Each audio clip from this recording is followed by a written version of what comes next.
So it's all about longevity, you see, and vitality. So, I'll try it. Huh? Okay? Okay. So let's put here health. Okay? Whatever way you want, or vitality, whatever way you want to define it, you see.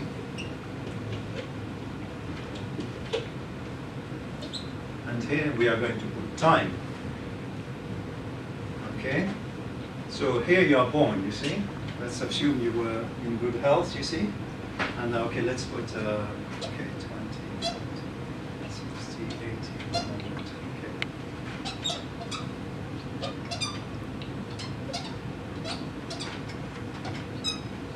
And please contribute, huh? I'm going to so we are going to put two scenarios. You know, let's say the scenario of the standard American diet. You see, the scenario of the standard American lifestyle. Okay? So you are born, you are fine. Okay? Now I'm not going even to talk about attention deficit disorder that is linked to the spikes of sugar that are brought already to kids when they are 2 or 3 years old. You see, 5, etc. You see all these. The culture of sugar that we get, you see, what is the best indicator to see if a kid is going to, one indicator to see if a kid is going to succeed in life and in university? Cavities.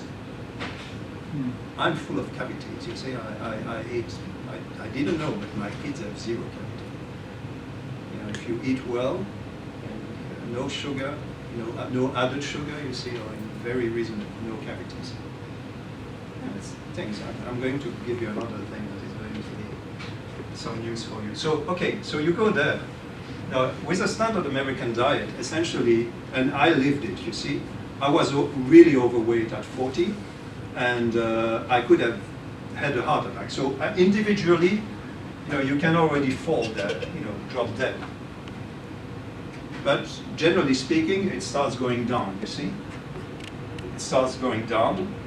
And then it goes down, it goes down, it goes down. And then, essentially, life becomes pretty miserable, you see. This part, your vitality is, you start going to the hospital all the time, you cannot really function any longer, you have diseases.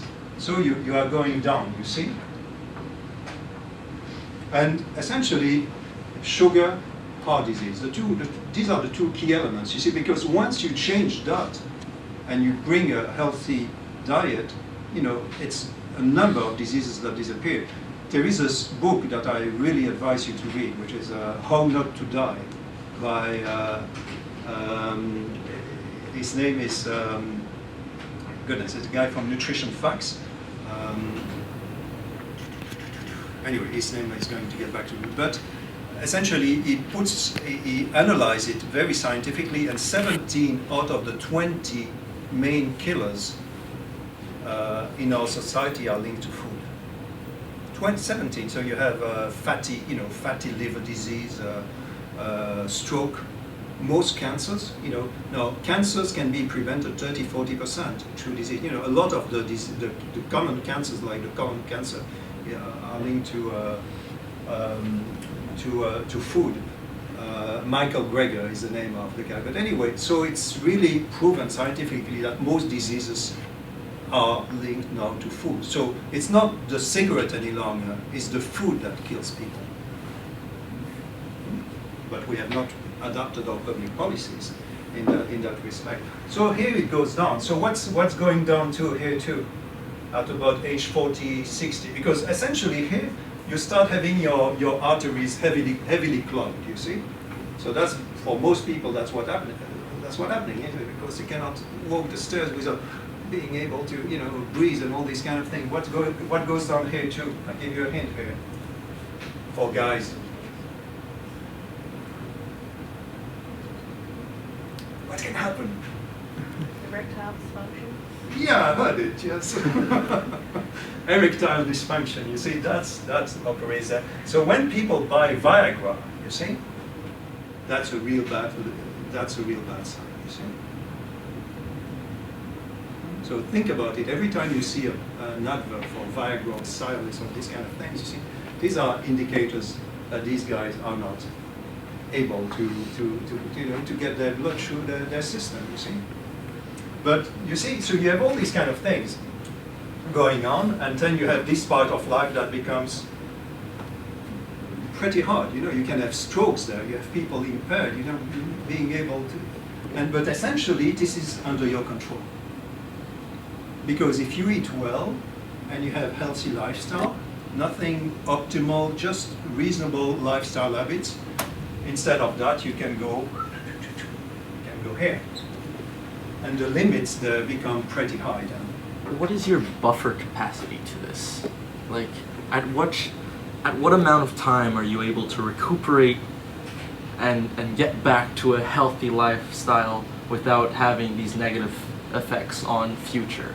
There are so many examples now of people having been obese, having had pre-diabetes or diabetes very seriously, and then running marathons a few years later. So the advantage, the big opportunity there from an individual viewpoint, if you are in that, or if you know people who are there, you see, if you know people who are in bad, is that they can go back towards higher, but they need to take action. So it's a change of lifestyle, change in diet, but that's what is the good news, you see. There are many good news into this, but this is basically, but our life potential, life expectancy potential is pretty high. What my take is that this life is much less interesting to live than the one that is here, you see.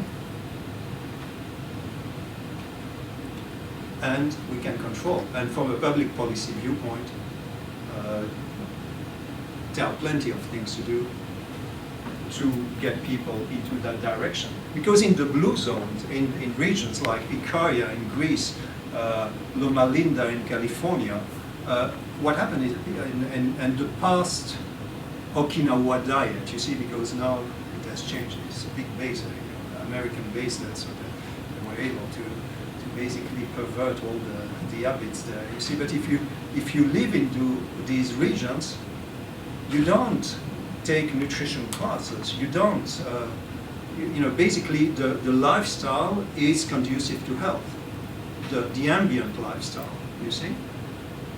And so the challenge from a public policy viewpoint, be it at the, you know, it can be just at the university level, it can be at the local level, it can be at the state, provincial, national level, and more, is to bring the conditions so people will have a healthy lifestyle and healthy food.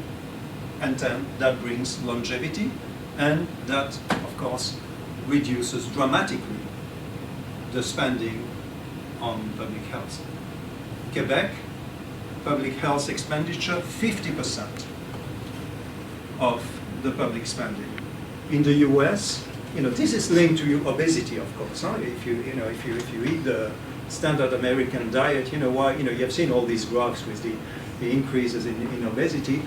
In the US, they did studies on the cost of your obesity in hospitals, estimate at $300 billion per year. Can you imagine? Just $300 billion, not to cure the person. That's the sur cost, the over cost. You see, the extra cost, the marginal cost of obesity. It's huge. It's $1,000 per inhabitant, so roughly, you see. And so all of this is what is going on right now. And by going for healthy plant-based diets, essentially, you eradicate obesity, and you eradicate type 2 diabetes, you eradicate heart disease, and a lot of other diseases.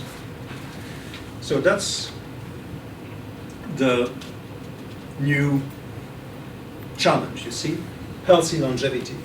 And there is a gentleman who has written a lot about this. His name is David Katz, you know, about healthy lifestyle. He's the dean of Cornell, whatever, but he's the president of the Lifestyle Medicine Society in the US. There is a big movement in the US among, you know, academics, etc., that study that. But he basically says, you know, the challenge is not only to add years to your life, longevity, but also life to your years.